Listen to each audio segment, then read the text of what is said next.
Viewers break तो बाद तुहाडा स्वागत है जी। डॉक्टर साहब साडी पहली ईमेल आई है चंडीगढ़ तो डॉक्टर सुखदीप सिंह ढिल्लों जी दी ये लिखते हैं हुण ये दिन देखने बाकी रह गए सन। अकाल तख्त ते ही किरपान लैके जान ते पाबंदी अज एक दिन वास्ते कल नूं कुछ दिनों वास्ते फिर सारे साल वास्ते फिर सदा वास्ते। इकल्ले अकाल तख्त ते ही नहीं पूरे पंजाब विच ही सिखां दे हथियार चुकन ते पाबंदी लग जाएगी। सिखां नूं पूरी तरह बेहथियारे करन दी प्रक्रिया ते पूरी तरह अमल किया जा रहा है। सिखां दी पहलां ही गन्स तक पहुँच नहीं हुण ये किरपाना भी खो रहे हैं।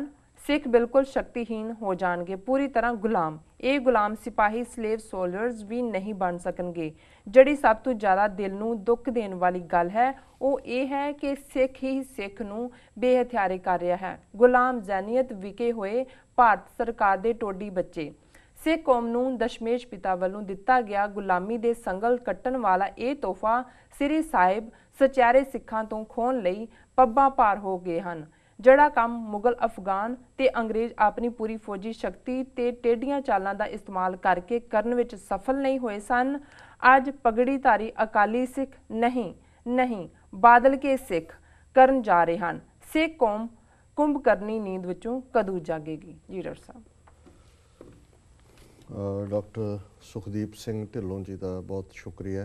उन्होंने अज ही शूट की ईमेल चंडीगढ़ तो जी, क्योंकि अज ही ये खबर जी टीवी के उत्ते और एक होर कालिया करके पत्रकार ने और सिख सियासत न्यूज़ ने कन्फर्म की है। मैं क्विकली हिंदी मीडिया भी देखा, वो भी एक दो उसका बेस है। शायद उन्हें प्रेस कॉन्फ्रेंस श्रोमणी कमेटी प्रधान अवतार सिंह मक्कड़ ने कहा है ਜਾਂ ਫਾਰਮਲ ਸਟੇਟਮੈਂਟ ਹੈ, क्योंकि ਅੱਜ ਦੀ ਹੈ ਅਜੇ ਕੋਈ ਬਹੁਤ ਇਹਦੇ ਵੇਰਵੇ ਸਾਹਮਣੇ ਨਹੀਂ ਨੇ ਜੀ। ਲੇਕਿਨ ਜਿੰਨਾ ਕੁ ਸਾਹਮਣੇ ਆਇਆ ਹੈ, ਜਿੰਨਾ ਕਿ ਇਸ ਮੀਡੀਆ ਦਾ ਹੈ, ਉਹਦੇ ਮੁਤਾਬਕ ਇਹ ਹੈ ਕਿ ਸ਼੍ਰੋਮਣੀ ਕਮੇਟੀ ਪ੍ਰਧਾਨ ਨੇ ਕਿਹਾ ਕਿ ਆਉਣ ਵਾਲੇ ਸਾਲ ਤੋਂ 6 ਜੂਨ ਵਾਲੇ ਦਿਨ 3 ਫੁੱਟੀ ਕਿਰਪਾਨ ਜਾਂ ਕੋਈ ਵੀ ਜਿਹੜਾ ਇਸ ਕਿਸਮ ਦਾ ਹਥਿਆਰ ਹੈ ਉਸ ਨੂੰ ਹਰਮੰਦਰ ਸਾਹਿਬ ਕੰਪਲੈਕਸ ਦੇ ਵਿੱਚ ਨਹੀਂ ਲਿਆਉਣ ਦਿੱਤਾ ਜਾਏਗਾ ਔਰ ਇਸ ਪਾਬੰਦੀ ਨੂੰ ਲਾਗੂ ਕੀਤਾ ਜਾਏਗਾ ਜੀ। और मैं समझदा भी जोड़े शब्द डॉक्टर सुखदीप सिंह ढिल्लों ने कहे ने इस तो बेहतर मैं नहीं सी कह सकता या मैं नहीं कह सकता, क्योंकि ये उस पासे वाल गल जा रही है जोड़ा अल्टीमेटली जोड़े एजेंसियां और जोड़ा हिंदुत्वी नैटवर्क है वो चाहता जी। 47 तो बाद तो उन्होंने ये कहना शुरू किया सी और उन्होंने आइडियालॉग भी कहते सी कि जी देखो सिख तो मुसलमानों तो हिंदुओं की रक्षा करने के लिए बनाए गए सी, ਹੁਣ ਮੁਸਲਮਾਨਾਂ ਦਾ ਮੁਲਕ ਅਲੱਗ ਬਣ ਗਿਆ, ਹੁਣ ਸਾਡਾ ਦੇਸ਼ ਹੈਗਾ ਹਿੰਦੂਆਂ ਦਾ, ਹੁਣ ਸਾਨੂੰ ਲੋੜ ਨਹੀਂ ਹੈ ਸਿੱਖਾਂ ਦੀ, ਇਸ ਲਈ ਸਿੱਖ ਵਾਪਸ ਹਿੰਦੂਆਂ 'ਚ ਆ ਜਾਣ। ਇਹ ਗੱਲ ਅਕਸਰ ਜਿਹੜੀ ਹੈ ਉਹ ਕਹੀ ਜਾਂਦੀ ਰਹੀ ਜੀ।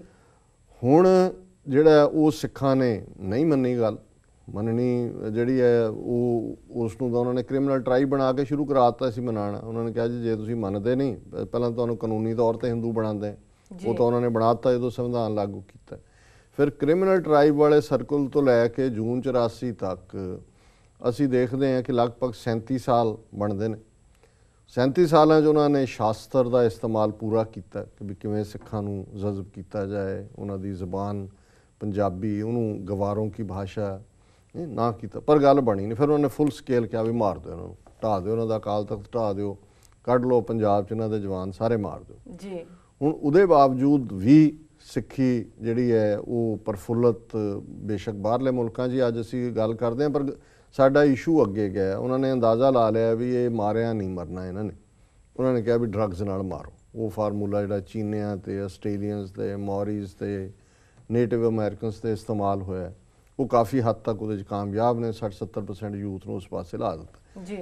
पर इस 6 जून दीयां घटनावां ने उन्होंने एक बारी फिर फिक्र पा दिता। घटनावां इसलिए नहीं कि उत्थे हिंसा हुई, पर जिस कदर इस वार हज़ारां की गिणती दे विच सिख नौजवान अपने तौर के उत्ते उत्थे पहुँचे, दुनिया भर दे विच मोमेंटम बनी। उन्होंने लग्या कि भी ये तो भावें थोड़े ही ने, पर जिहड़े ने एक पासे जिहड़े ड्रगी ने तो दूजे इस पासे पूरे खलो गए ने आके। सो उन्होंने फिर ये जिहड़ा हुण मक्कड़ राहीं अगला वार करवाया और ये जिहड़ा अकाली एटीट्यूड है, मैं इस कुदरती क्योंकि अज ही मैं अपना कॉलम भी लिखदा है, इस दे विच भी मैं मैंशन किया कि जो 1999 के सर सिमरजीत सिंह मान मैंबर पार्लीमेंट बने प्रेजिडेंट सन अकाली दल के, सो ज़ाहिर है कि भारतीय संविधान के सिखां नूं बेशक हिंदू बनाया होया है, पर आर्टिकल 25 एको ही चंगी गल है ਕਿ ਉਹਦੇ 'ਚ ਸਿੱਖਾਂ ਨੂੰ ਵੇਅਰ ਐਂਡ ਬੀਅਰ ਸੌਰਡ, ਕਿ ਕਿਰਪਾਨ ਪਾਉਣੀ ਜਿਹੜੀ ਅਸੀਂ ਗਾਤਰੇ ਦੀ ਪਾਉਂਦੇ ਜੀ, ਔਰ ਰੱਖਣੀ 3 ਫੁੱਟੀ, ਇਹਦਾ ਹੱਕ ਦਿੱਤਾ ਹੋਇਆ। ਸੋ ਮਾਨ ਸਾਹਿਬ ਨੇ ਇਹ ਕਿਹਾ ਕਿ ਜੀ ਮੈਂ ਲੀਡਰ ਹਾਂ ਔਰ ਪਾਰਲੀਮੈਂਟ 'ਚ ਮੈਂ 3 ਫੁੱਟੀ ਕਿਰਪਾਨ ਦੇ ਨਾਲ ਜਾਣਾ। ਸੋ ਉਹ ਉਹਨਾਂ ਨੇ ਰੋਕਿਆ, ਉਹਨਾਂ ਨੂੰ ਧਿਆਨ ਸਿੰਘ ਮੰਡ ਵੀ ਮੈਂਬਰ ਪਾਰਲੀਮੈਂਟ ਸੀ, ਉਹਨਾਂ ਨੇ ਕਿਹਾ ਜੀ ਤੁਹਾਡੇ ਸੰਵਿਧਾਨ ਨੇ ਸਾਨੂੰ ਹੱਕ ਦਿੱਤਾ ਹੋਇਆ ਜੀ, ਔਰ ਉਹ ਨਹੀਂ ਗਏ, ਮੈਂਬਰੀ ਛੱਡ ਦਿੱਤੀ।